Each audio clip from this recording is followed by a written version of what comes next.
Hello दोस्तों। तो स्वागत है आपका अपने यूट्यूब चैनल किरण एकेडमी में।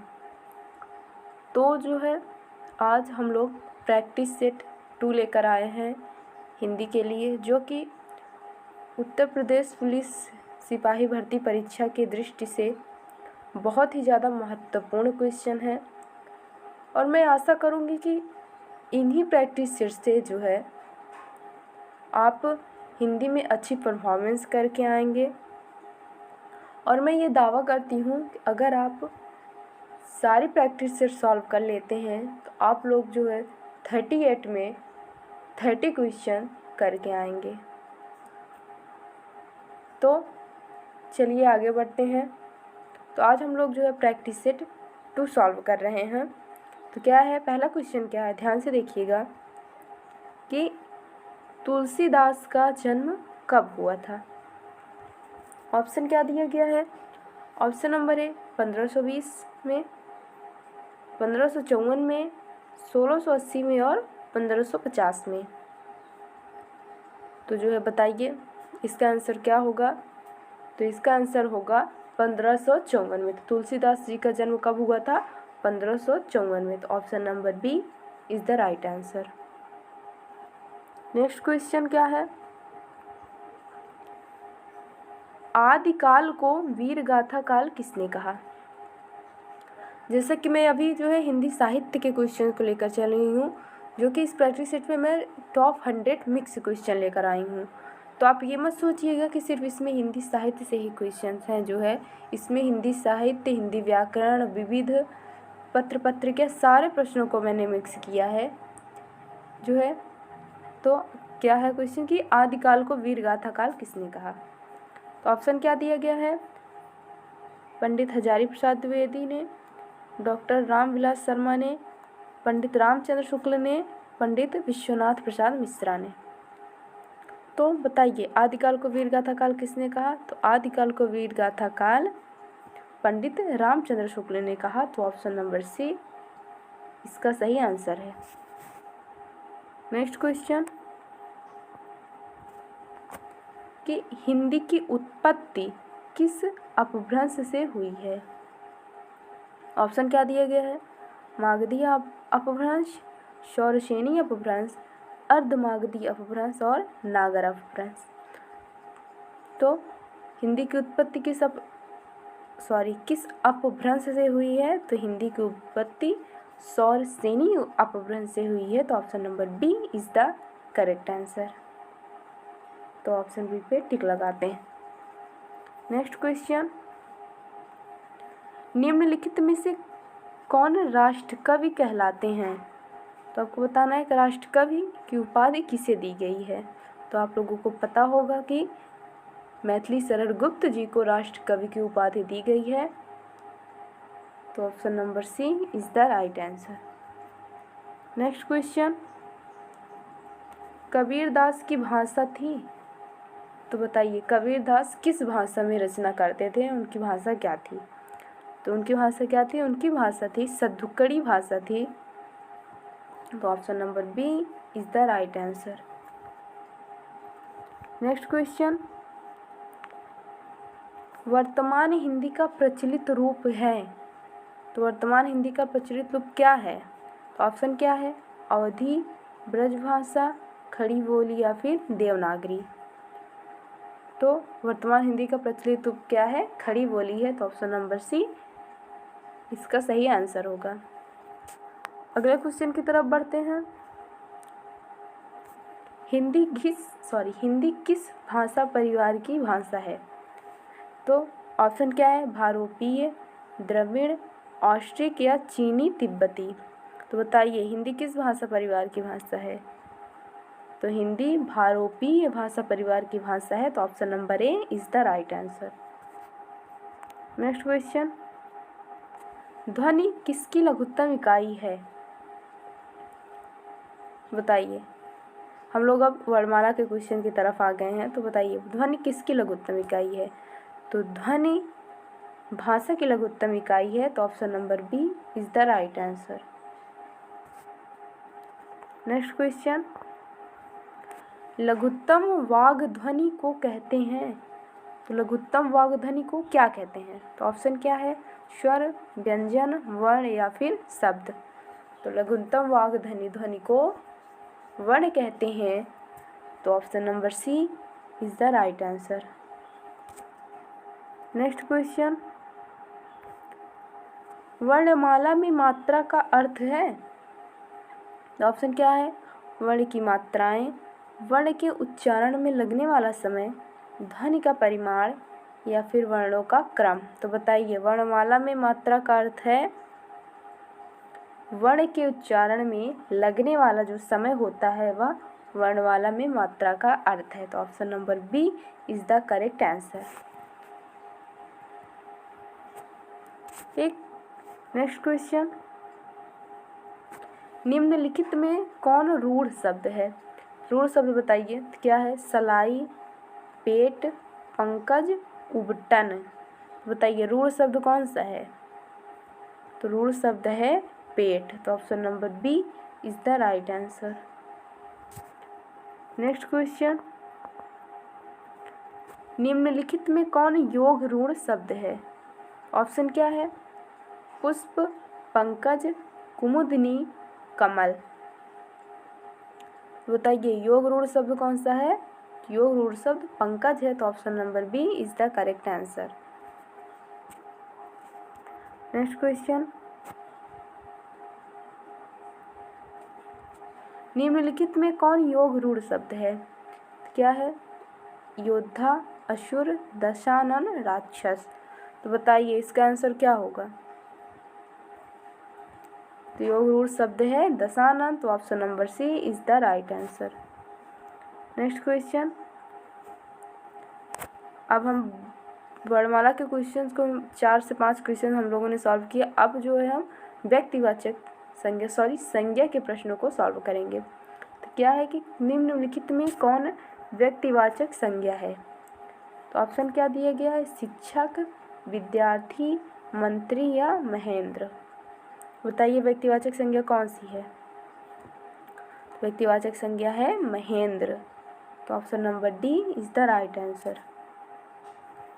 नेक्स्ट क्वेश्चन,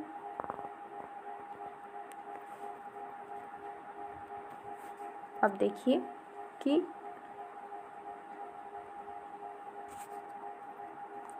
बचपन, शैशव, मित्रता, अहंकार, स्वत्व, देवत्व ये सब कौन सी संज्ञा है? तो क्या है कि बचपन, शैशव, मित्रता, अहंकार, स्वत्व, देवत्व ये कौन सी संज्ञा है? तो ऑप्शन क्या है?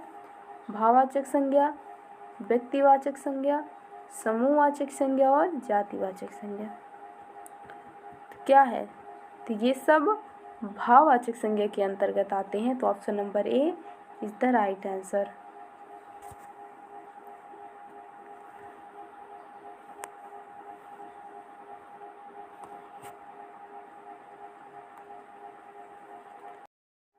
नेक्स्ट क्वेश्चन क्या है कि जिस संज्ञा से किसी वस्तु के धर्म, गुण, अवस्था का ज्ञान हो उसे कौन सी संज्ञा कहते हैं? तो क्या है ऑप्शन? व्यक्तिवाचक संज्ञा कहेंगे, भाववाचक संज्ञा कहेंगे, जातिवाचक संज्ञा कहेंगे या फिर कोई नहीं। बताइए जिस संज्ञा से किसी वस्तु के धर्म, गुण, अवस्था का ज्ञान हो उसे कौन सी संज्ञा कहते हैं? तो कौन सी संज्ञा कहते हैं उसे कहते हैं भाववाचक संज्ञा। तो option number B is the right answer. Next question, तू, तुम, आप आदि हिंदी में कौन से पुरुषवाचक सर्वनाम हैं? तो क्या है? उत्तम पुरुष, अन्य पुरुष, मध्यम पुरुष या फिर इनमें से कोई नहीं। तो क्या है? तू, तुम, आप आदि हिंदी में कौन से पुरुषवाचक सर्वनाम है? तो ये सब मध्यम पुरुष सर्वनाम है। तो option number C is the right answer. Next question, हम थोड़ा जल्दी क्वेश्चन को सॉल्व करेंगे जो है ताकि हम जल्दी से 100 क्वेश्चनों को कर सकें। तो क्या है कि कल वह विद्यालय जाएगा, इस वाक्य में सर्वनाम छांटें। तो बताइए कि कौन सा सर्वनाम का उपयोग किया गया है? कल वह विद्यालय जाएगा। तो इसमें क्या सर्वनाम है? इसमें वह सर्वनाम की तरह उपयोग हुआ है। तो option number B is the correct answer.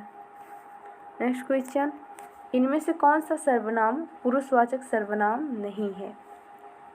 क्या है? कोई, आप, मैं, वे। तो बताइए कौन सा है? कोई पुरुषवाचक सर्वनाम नहीं है।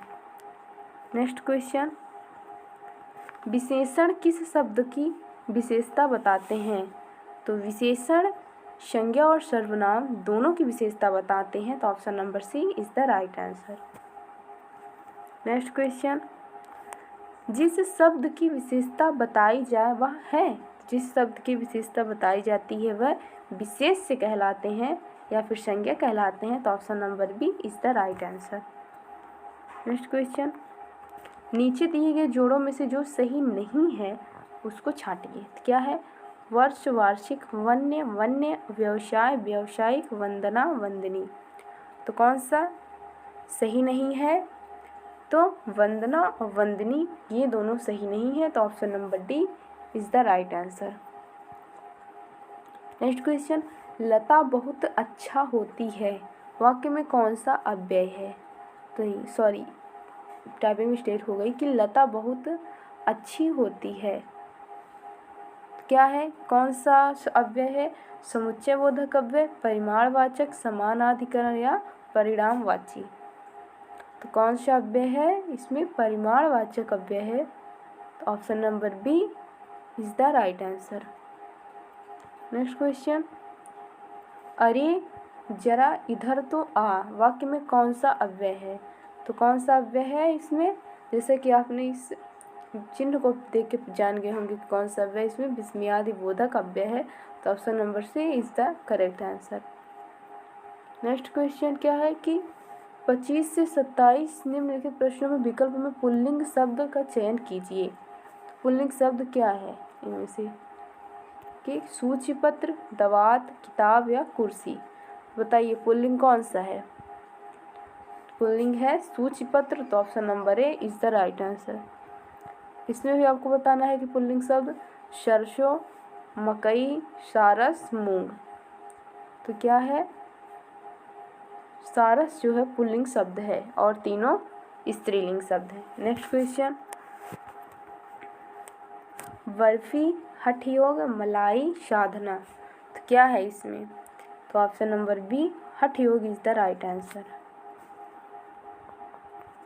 क्या है? आपका बहुवचन होगा। तो आपका बहुवचन क्या होता है?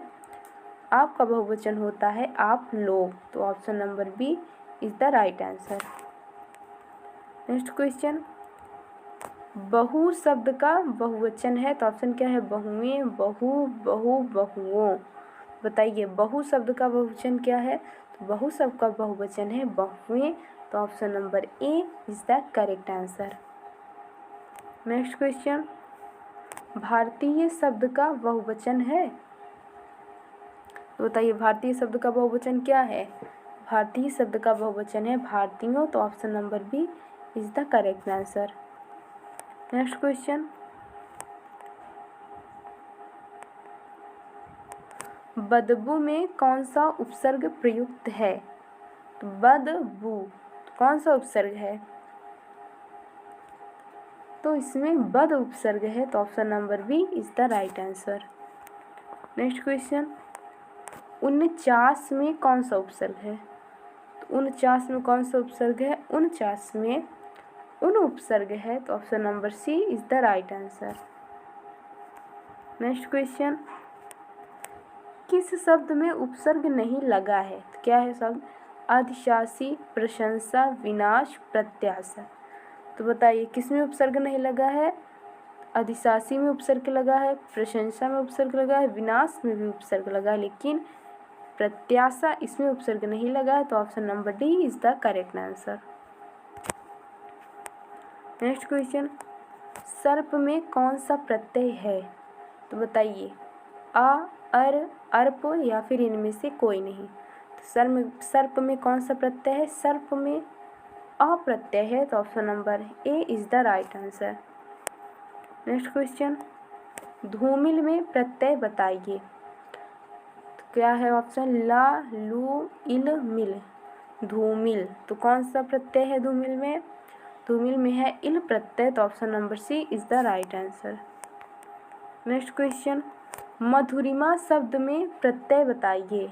तो ऑप्शन क्या है, रीमा, माँ, इमा, मधु। क्या है, कौन सा प्रत्यय है? मधुरिमा में इमा प्रत्यय है, तो option number C is the correct answer.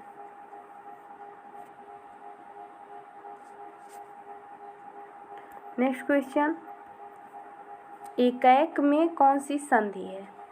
क्या है, वृद्धि, दीर्घ, गुण, अयादि। तो एकैक में कौन सी संधि है? एकैक में वृद्धि संधि है, तो option number A is the correct answer. Next question, Jagannath का संधि विच्छेद कीजिए। तो ऑप्शन क्या है, जग धननाथ, जगन धननाथ, जगत धननाथ या फिर जग धननाथ। तो बताइए जगन्नाथ का संधि विच्छेद क्या होगा? जगत धन नाथ होगा, तो option number C is the correct answer. उज्ज्वल में कौन सी संधि है? तो ऑप्शन क्या है, स्वर संधि, विसर्ग संधि, व्यंजन संधि या फिर अयाद संधि। तो बताइए उज्ज्वल में कौन सी संधि है? तो उज्ज्वल में व्यंजन संधि है, तो option number C is the correct answer. Next question, Ram Lakshman में समास बताइए। तो राम लक्ष्मण में कौन सा समास है? तो राम लक्ष्मण में द्वंद्व समास है, तो option number B is the correct answer. Next question, Chandrashekhar में कौन सा समास है? तो ऑप्शन क्या है, कर्मधारय, बहुव्रीहि, तत्पुरुष या फिर द्वंद्व। बताइए चंद्रशेखर में कौन सा समास है? तो चंद्रशेखर में बहुव्रीहि समास है। तो चंद्रशेखर का समास विग्रह क्या होगा? चंद्र है शिखर पे जिसके, अर्थात कौन है बताइए आप लोग? तो option number B is the correct answer, अर्थात विष्णु है। क्या है, हानि लाभ में कौन सा समास है? तो हानि लाभ में द्वंद्व समास है, तो option number A is the right answer. किस समास में अंतिम पद प्रधान होता है? तो ऑप्शन क्या है, तत्पुरुष समास, कर्मधारय समास, बहुव्रीहि समास या फिर अव्ययी भाव समास। तो बताइए किस समास में अंतिम पद प्रधान होता है? तो तत्पुरुष समास में अंतिम पद प्रधान होता है, तो option number A is the correct answer. Next question, मुझसे यह काम ना हो सकेगा किस कारक का वाक्य है? तो ऑप्शन क्या है, करण, संप्रदान, अपादान या संबंध। बताइए मुझसे यह काम ना हो सकेगा, तो क्या है इसमें करण कारक है, तो option number A is the right answer. Next question, भगवान करे तुम्हारी नौकरी लग जाए, यह किस प्रकार का वाक्य है? तो ऑप्शन क्या है, इच्छावाचक, प्रश्नवाचक, संकेतवाचक या विधानार्थक। बताइए भगवान करे तुम्हारी नौकरी लग जाए, तो यह कौन सा वाक्य है? यह इच्छावाचक है वाक्य है, तो option number A is the correct answer. Next question, यदि हम गवाही दे दें तो काम न जाए, ये किस प्रकार का वाक्य है बताइए? तो क्या है, ऑप्शन इच्छावाचक, संकेतवाचक, संदेहवाचक या आज्ञार्थ है। क्या है, यदि हम गवाही दे दें तो काम न जाए, क्या है इच्छावाचक वाक्य है, तो option number A is the correct answer. Next question, क्या है, आपको शुद्ध वर्तनी बताना है। तो क्या है, औषधि, औषधि, औषधि, औषधि। तो बताइए शुद्ध वर्तनी किसकी है? तो शुद्ध वर्तनी ऑप्शन नंबर बी की है, तो option number B is the correct answer. Next question, श्रृंगार, श्रृंगार, श्रृंगार या श्रृंगार। बताइए कौन सी वर्तनी शुद्ध है? किसकी वर्तनी शुद्ध है? ऑप्शन नंबर सी, इस श्रृंगार की वर्तनी शुद्ध है। नेक्स्ट क्वेश्चन 49 में क्या है बताइए, प्रतीक्षा, उज्ज्वल, विस्मय, निशाचर। किसकी वर्तनी शुद्ध है? प्रतीक्षा की वर्तनी शुद्ध है और सबकी वर्तनी अशुद्ध है, तो option number A is the correct answer. Next question, ज्योतिषीय, समुदाय, बुनियाद या मुसीबत। बताइए कौन सी वर्तनी शुद्ध है? तो बुनियाद की वर्तनी शुद्ध है, तो option number C is the correct answer. अगला क्वेश्चन क्या है कि 51 से 54 नीचे दिए गए वाक्यों में त्रुटि वाले वाक्य जिस भाग में त्रुटि हो उसका चुनाव कीजिए। क्या है, तुष्टीकरण करने की नीति का अनुसरण करना ठीक नहीं है, कोई त्रुटि नहीं है। बताइए किस भाग में त्रुटि है? तो तुष्टीकरण करने की नीति, इस वाक्य में त्रुटि है, तो option number A is the correct answer. Next question, मुख्य अतिथि आए और एक फूल की माला पहनाकर उनका स्वागत किया गया, या फिर कोई त्रुटि नहीं? बताइए कौन सी त्रुटि है? तो इसमें और एक फूल की माला पहनाकर, ठीक है, तो option number B is the correct answer. Next question, जब वह मेरे घर आई तो 8 बजा था, कोई त्रुटि नहीं। बताइए कौन से वाक्य में त्रुटि है? तो 8 बजा था, इस वाक्य में त्रुटि है, तो option number C is the correct answer. Next question, Naresh को एक और लड़की हुई है, कोई त्रुटि नहीं। बताइए तो नरेश को, तो option number A is the correct answer. ये अनुच्छेद दिया गया है, इस अनुच्छेद को मैं अगले आपको जो है दूसरे क्लास में कराऊंगी जो है, क्योंकि उस क्लास में मैं अनुच्छेद और पैसे दोनों को लेकर चलूँगी। ठीक, चलिए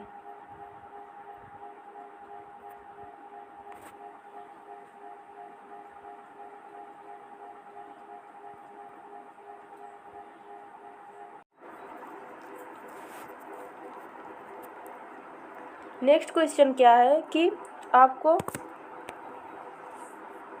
शब्दों का पर्यायवाची बताना है। तो आंख का पर्यायवाची क्या होता है? ऑप्शन क्या है? सहकार, कुटज, पिक और दृग। तो आंख की पर्यायवाची क्या होगा? दृग होगा, तो option number D is the right answer. Next question क्या है? तस्कार का पर्यायवाची बताना है, तस्कर का पर्यायवाची बताना है। तो तस्कर का पर्यायवाची क्या होगा? चोर होगा, तो option number A is the right answer. Next question क्या है? इंद्र की पर्यायवाची क्या होगी? तो ऑप्शन क्या दिया गया है? देवेश, गणेश, श्याम और इनमें से कोई नहीं। तो क्या होगा? इंद्र की पर्यायवाची क्या होगी? इंद्र की पर्यायवाची होगी देवेश, तो option number A is the correct answer. Next question, नागर, नागर की पर्यायवाची क्या होगी? तो नागर की पर्यायवाची होगी, ऑप्शन क्या है? नगर, ढोल, चतुर या नगरवासी। तो बताइए नागर का पर्यायवाची क्या होगा? ऑप्शन नंबर सी चतुर is the correct answer. Next question की तरफ बढ़ते हैं। नेक्स्ट क्वेश्चन क्या है कि निर्देश 65 से 68 निम्नलिखित शब्दों के विपरीतार्थक शब्द के विकल्प दिए गए हैं, सटीक विपरीत शब्द का चयन कीजिए। तो आपको शब्दों के विपरीतार्थक शब्द का बताना है, शब्द को बताना है। तो क्या है कि आशा का विपरीतार्थक क्या होगा? तो आशा का जो विपरीतार्थक होता है वह होता है निराशा, तो ऑप्शन नंबर बी निराशा इज द राइट आंसर। अगला क्या है? 66 में आरोही का विपरीतार्थक क्या होगा? आरोही का विपरीतार्थक होता है अवरोही, तो option number A is the correct answer. Next question, उत्तम की विपरीतार्थक क्या होगा? तो उत्तम का विपरीतार्थक होता है निकृष्ट, तो option number B is the correct answer. Next question, सृष्टि का विपरीतार्थक क्या होगा? तो सृष्टि का विपरीतार्थक होगा प्रलय, तो option number B correct answer है। नेक्स्ट क्वेश्चन क्या दिया गया है कि नीचे दिए गए वाक्य के लिए एक शब्द का चयन कीजिए। क्या है कि वाक्य क्या है? जिस जमीन में कुछ, अब क्या है क्वेश्चन कि वाक्य क्या है कि जिस जमीन में कुछ पैदा ना होता हो के लिए शब्द क्या है? तो जिस जमीन में कुछ पैदा नहीं होता उस जमीन को क्या कहते हैं? उस जमीन को ऊसर जमीन कहते हैं, तो option number A is the correct answer. Next question, रंगमंच पर पर्दे के पीछे का स्थान के लिए सही शब्द क्या है? तो रंगमंच पर पर्दे के पीछे का जो स्थान होता है उसे नेपथ्य कहते हैं, तो option number A is the correct answer.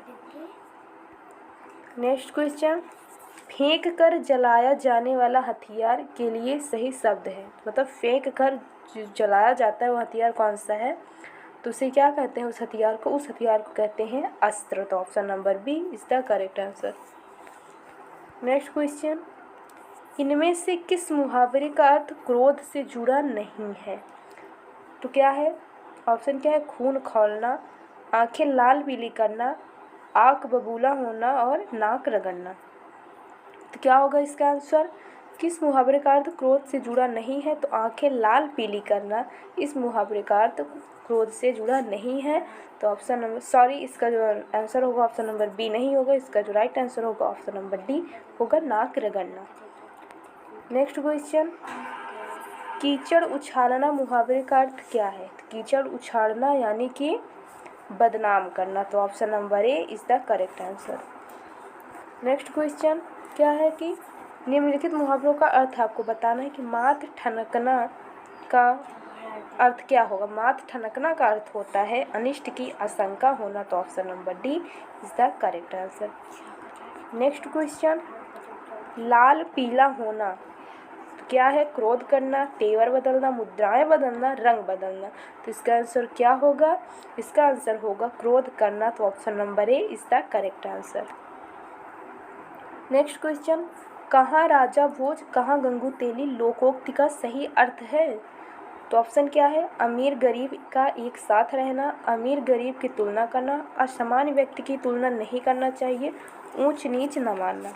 तो इसका आंसर क्या होगा कि असमान व्यक्ति की तुलना नहीं करनी चाहिए, यानी कि कहाँ राजा भोज और कहाँ गंगू तेली।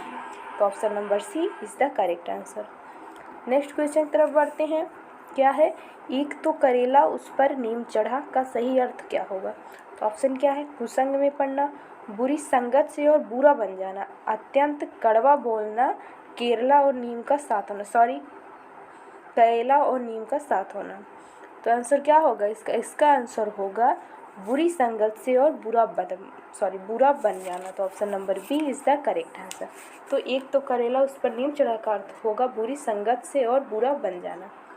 नेक्स्ट क्वेश्चन, हथेली पर सरसों नहीं जमती, तो क्या है ऑप्शन, सरसों के लिए ज़मीन चाहिए हथेली नहीं, हर काम में मनमानी नहीं चल सकती, काम के लिए समय चाहिए जब चाहो तभी काम नहीं हो सकता, सफलता समय पर आती है। तो क्या है कि काम के लिए समय चाहिए जब चाहो तभी काम नहीं होता, यानी कि हथेली पर सरसों नहीं जमती। तो option number C is the correct answer. Next question क्या है,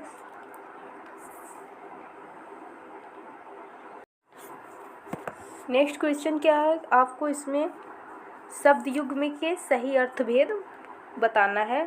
तो क्या है शब्द भेद, अन्न अन्य, तो पहले अन्न का अर्थ होता है अनाज, ठीक, और दूसरे अन्न का अर्थ होता है दूसरा। तो क्या है, जिसमें अनाज और दूसरा हो वही ऑप्शन सही होगा। तो option number C is the correct answer, ठीक। नेक्स्ट क्वेश्चन क्या है, हर शब्द का क्या अर्थ है, हर शब्द का अर्थ होता है शिव। तो option number B is the correct answer. Next question, सैंधव का सही अर्थ इनमें से छांटिए। सैंधव का क्या अर्थ होता है, सैंधव का अर्थ होता है घोड़ा। तो option number A is the correct answer.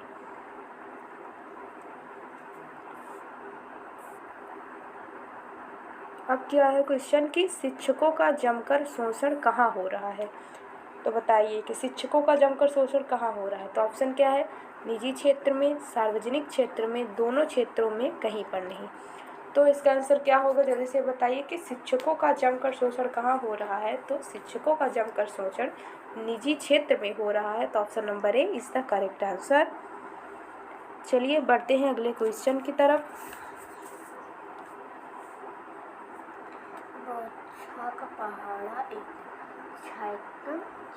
अब क्या दिया गया है कि उपरोक्त गद्यांश का उपयुक्त शीर्षक क्या होगा। क्या है, उपरोक्त गद्यांश का उपयुक्त शीर्षक क्या होगा। तो ऑप्शन क्या है, शिक्षा एवं शिक्षक, शिक्षकों का दायित्व, शिक्षा के समक्ष चुनौतियाँ, शिक्षा एवं समस्याएं। तो क्या है उपयुक्त शीर्षक क्या है, जो है शिक्षा के समक्ष चुनौतियाँ। तो option number C is the correct answer. Next question है, पंक्ति दी गई है, आपको रस बताना है जो है। तो क्या है पंक्ति? अटपटी उलझी लताएं डालियों को खींच लाएं, पैर को पकड़े अचानक, प्राण को कस ले कपाएं, सांप भी काली लताएं। तो इसमें से कौन सा रस है? तो ऑप्शन क्या है?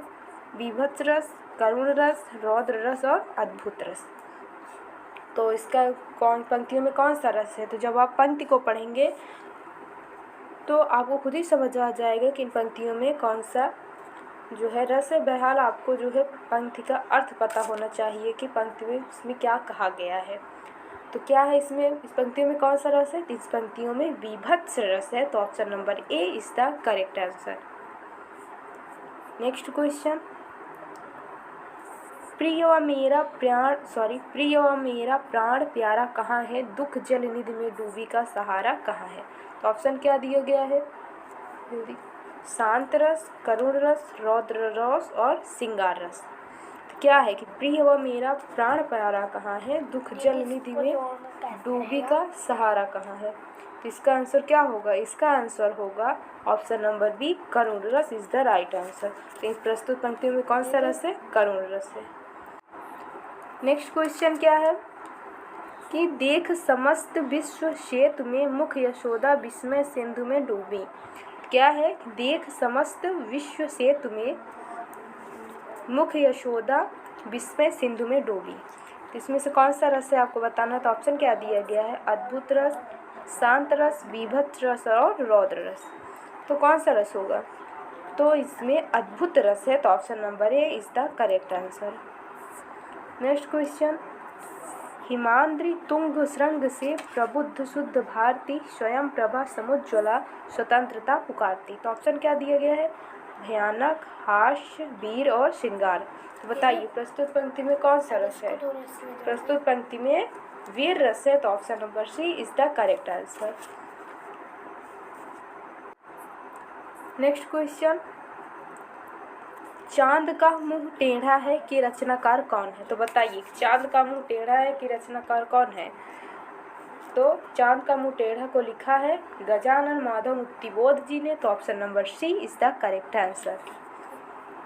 नेक्स्ट क्वेश्चन, हिंदी के सर्वप्रथम प्रकाशित पत्र का नाम। सर्वप्रथम पत्र कौन सा है? हिंदी का जो सर्वप्रथम प्रकाशित पत्र है वह है उदंत मार्तंड। तो option number C is the correct answer.